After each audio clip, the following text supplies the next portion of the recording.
Bhupendra dance करने वाले हैं आज। Bhupendra come on the stage, चलो जल्दी। आज से देखो अगला चैप्टर है, नया चैप्टर है, चैप्टर नंबर 6 है। अभी एनसीईआरटी में चेक कर लेना चौथा चैप्टर है।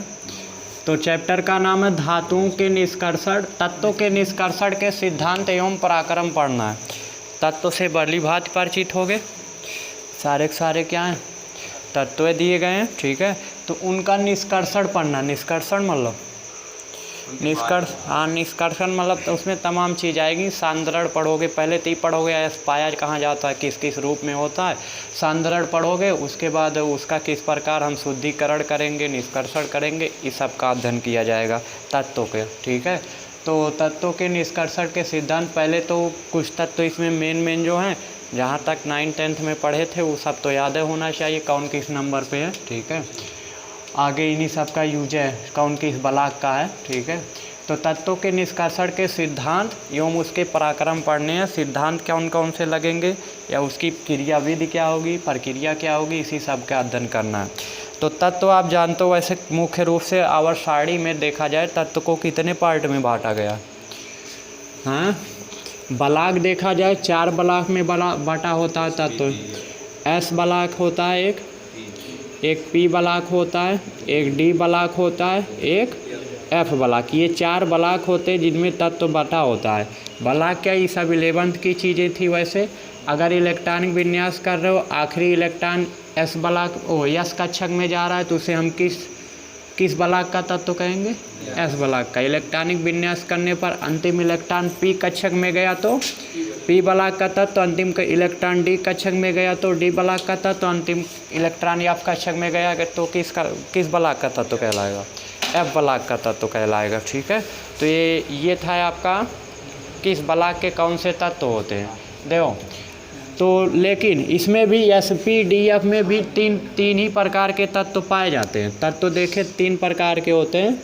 पहला होता है तत्व को 3 भागों में बांटा गया, धातु, और दूसरा होता है आधातु, और तीसरा पॉइंट होता है क्या, उपधातु। ये 3 प्रकार के तत्व पाए जाते हैं। पूरी आवर्त सारणी में 3 ही तत्व मिलेंगे आपको, 3 प्रकार के। या तो उसमें कुछ क्या होंगी, धातुएं होंगी, या कुछ क्या होंगी, अधातुएं होंगी, और कुछ ऐसी होंगी जो ना धातु होगी ना अधातु, उनमें दोनों का गुण होगा, उसे क्या कहते हैं, उपधातु। तो धातु क्या होते हैं, इसके कई गुण पढ़े होंगे 10th में, पूरा धातु अधातु चैप्टर हुआ था। धातुएं क्या होती है, धातुएं वे तत्व होते हैं या वे पदार्थ होते हैं जो इलेक्ट्रॉन त्याग कर क्या बनाते हैं, धनायन बनाने का गुण रखते हैं। जैसे हम कहते हैं कि Cl तत्व है, धातु है कि अधातु है, अभी इसको बाद में देखेंगे, छोड़ो। तो पहले तो पहला गुण ही है, ये धनायन बनाने गुण रखती हैं। दूसरा गुण है, ये कैसी होती हैं, चमकीली होती हैं। कहने का मतलब इसमें एक विशेष प्रकार की क्या पाई जाती है, चमक पाई जाती है। और तीसरा चीज़, धातु में विशेष प्रकार की चमक होती है। और तीसरा चीज़ हाँ, ये आघातवर्धनी होती है। अब इसका क्या मतलब होता है, इसका मतलब इसको पीटोगे तो ये टूटती नहीं है, चादर के रूप में फैलती चली जाती हैं। अब ज़बरदस्ती करो तो बात अलग है, ठीक है।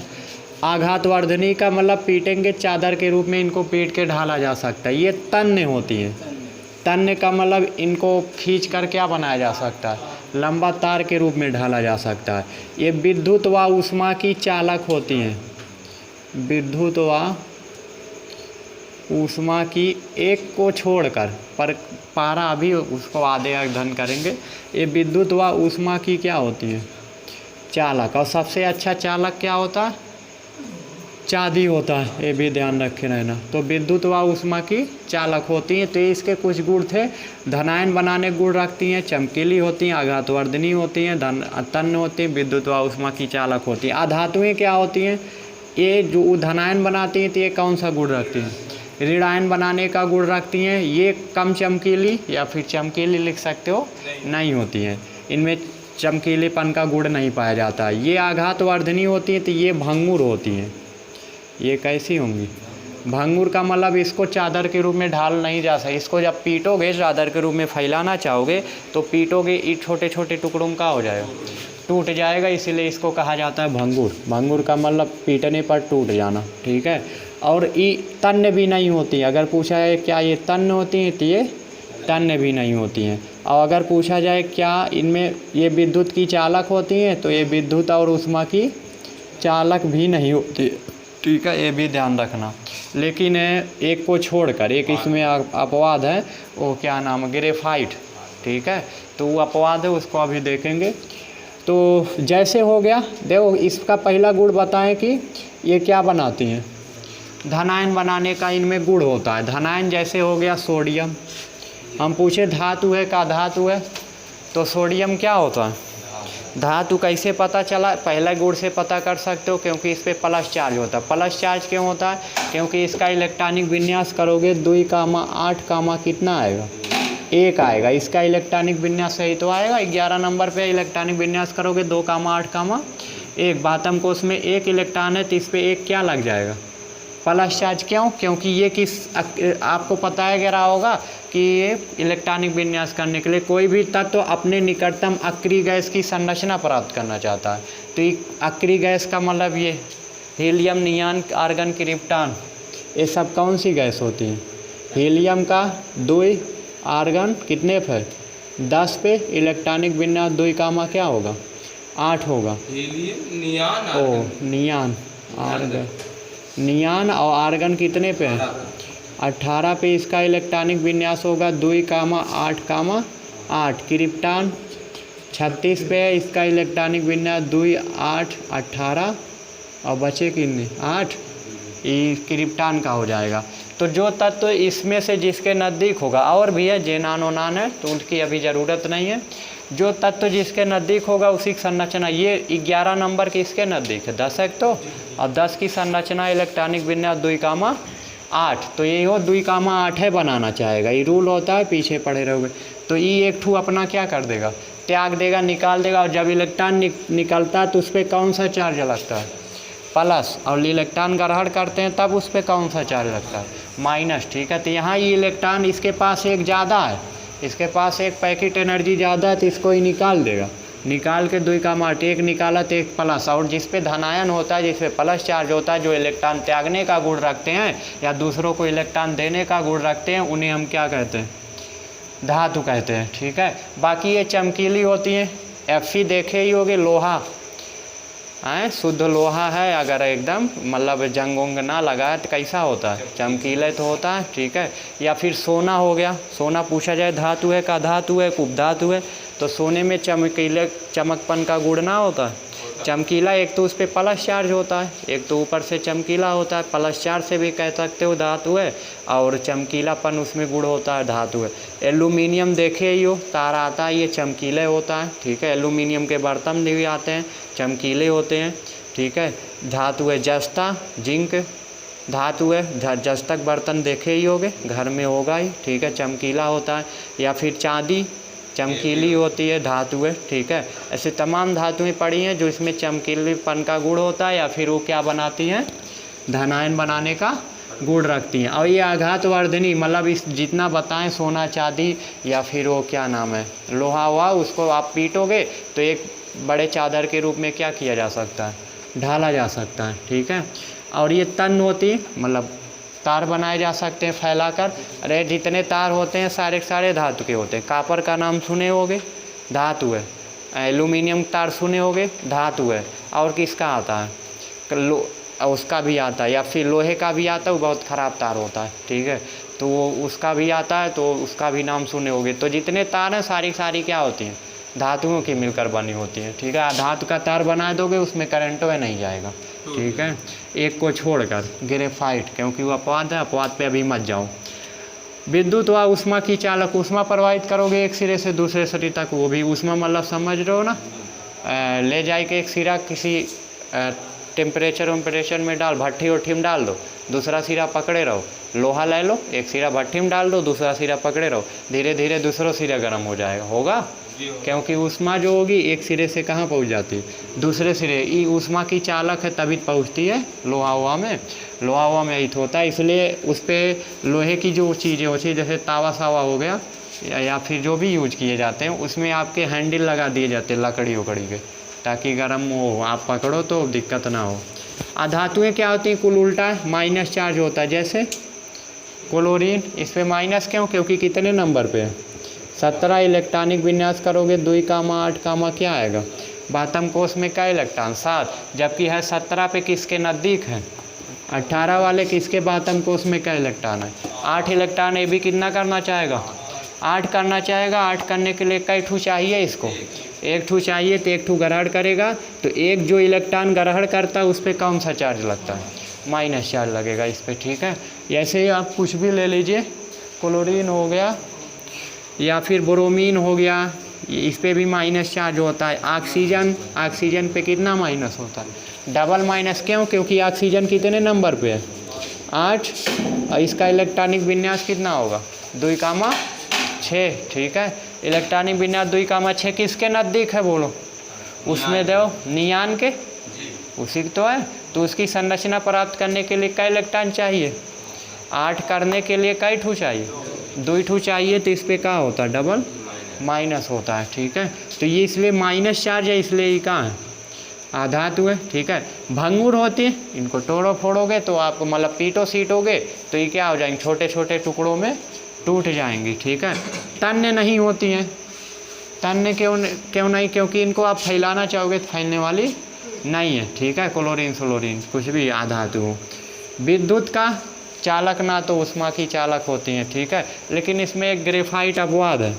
ग्रेफाइट ऐसी आधातु है जो आपका वो क्या नाम, विद्युत का चालन करती है। ग्रेफाइट मतलब पेंसिल देखे ही हो, उसकी जो छड़ होती है वो ग्रेफाइट मतलब कार्बन की बनी होती है, ठीक है, पूरा कार्बन ही होता है।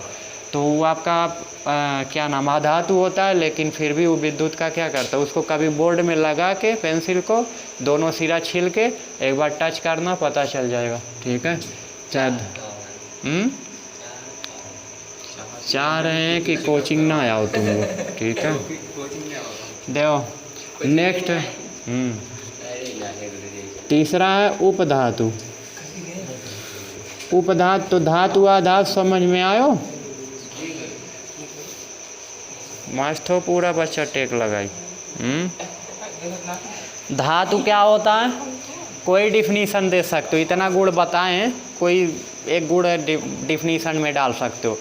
प्लस चार्ज होता है, कैसे पता करोगे प्लस चार्ज है, इलेक्ट्रॉनिक विन्यास करके या तो ऐसे रट डालोगे, ठीक है, इतनी बार आएगा वैसे रट उठेगा किस पे प्लस है किस पे माइनस है, ठीक है ना। तो इलेक्ट्रॉनिक विन्यास, अगर इलेक्ट्रॉनिक विन्यास ना होता मैं इसीलिए थोड़ा बहुत बता ही दिए, ठीक है, उसको देखेंगे धीरे धीरे आ जाएगा, छोड़ो।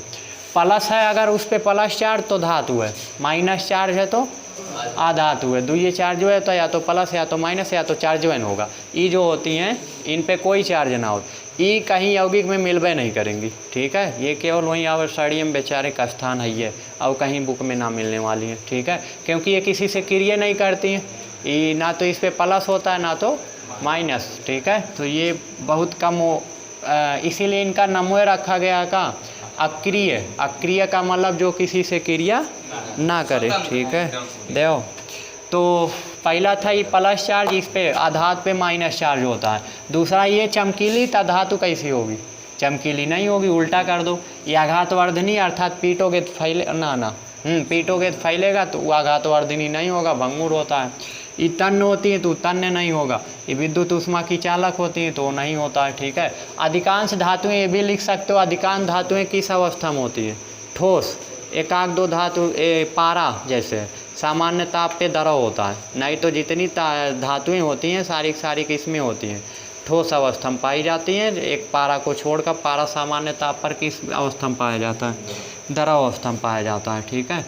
अधातु ऐसे कुछ भी लिख सकते हो। देखो तो अगला है उपधातु। उपधातु क्या होता है, देखो कुछ तत्व ऐसे होते हैं जिनमें धातु का और अधातु का दोनों का गुण होता है, तो ऐसे तत्व को हम क्या कहते हैं, उपधातु कहते हैं। अब इसके अंतर्गत आपका एंटीमनी आता है, जर्मेनियम आता है, आर्सेनिक आता है, तो एंटीमनी हो गया, जर्मेनियम हो गया, आर्सेनिक हो गया, ये सब किसके यहाँ दो आवर साड़ी में दिख रहा होगा, ये दो, ये आर्सेनिक हो गया, ये जर्मेनियम हो गया, एंटीमनी हो गया, और ये देखो पोलोनियम हो गया, और ये टेलुरियम हो गया। ये सब किस में आएंगे? उपधातु में आएंगे। ये जितने हैं ये ब्राउन वाले सारे के सारे, ये सिलिकॉन ये भी डाल सकते हो। सिलिकॉन, जर्मेनियम, आर्सेनियम, टेलुरियम, ये सब आपके जितने ब्राउन वाले हैं ये सब किस में जाएंगे? एंटीमनी है। और कहाँ है? ब्रोमियम कहाँ है? ब्रोमीन वो धातु अब गिराई मारेंगे बच्चा। ब्राउन वाले में कह रहे हैं। अरे तो बोरान बोलो का ब्रोमीन पगले, क्या बताएं देखो। तो ये मुख्य रूप से ये ज़्यादा यूज होने वाले हैं, ठीक है। तो अब देखो ध्यान देना, ये दिया एक आपको चार्ट दिखाया गया। इस चार्ट में क्या है, किसकी मात्रा कितनी है, रटने की कोई ज़रूरत ना, एक आध दो याद कर लेना बस। देखो ये कुछ धातुओं की मात्रा दिया है। पृथ्वी के अंदर है, ये वायुमंडल में मत जाना। ये पृथ्वी के अंदर आपकी पाई जाने वाली धातुओं की मात्रा है। सबसे ज़्यादा देखोगे तो किसकी मात्रा है? और पृथ्वी या भूपर्पटी में सबसे ज़्यादा मात्रा है ऑक्सीजन की, 46.6% ये अकेला पाया जाता है, ठीक है। भूपर्पटी मतलब पृथ्वी के अंदर, ठीक है। पृथ्वी में ये आपका अकेला ऑक्सीजन, वायुमंडल का तो रटे ही हो गए 20.9 होता है। अरे वायुमंडल में कितना पाया जाता है ऑक्सीजन? 78%। भाई पगलेट नाइट्रोजन पूछ रहे हैं, रंगद है वो। नाइट्रोजन उतना पाया जाता है। हाँ और क्या होता? किसका? ऑक्सीजन का 20.9 करेक्ट होता है, 21 लिख सकते हो, ठीक है, 21%। बाकी नाइट्रोजन का 78 होता है, ठीक है। देखो तो 46 वायुमंडल का ही नहीं है, ये हमको भूपर्पटीय पढ़ना है, भूपर्पटी से निकालना है, ठीक है। क्योंकि मैक्सिमम धातुएं कहाँ पाई जाती हैं?